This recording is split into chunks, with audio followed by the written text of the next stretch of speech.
Today's reading is in Exodus chapter 22. More laws for Israel to follow.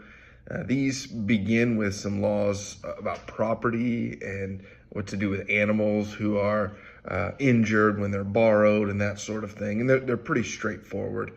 And the second half of this chapter have more to do with how we treat each other, how people are to interact. And a couple of verses that caught my attention.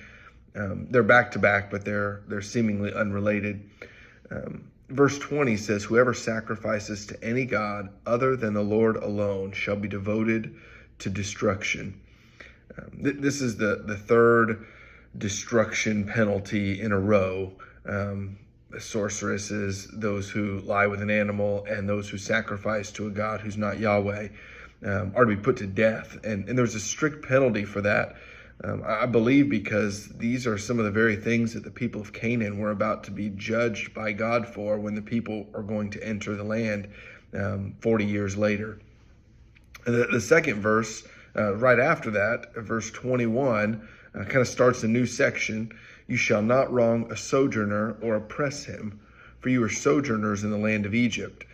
Then it talks about treating widows and the fatherless, and how you should lend money to people, and how you should treat other people. I think it's important to notice that the Christian faith is not about just how we treat people. That's not the basis for it. Our basis for our faith is salvation in Christ.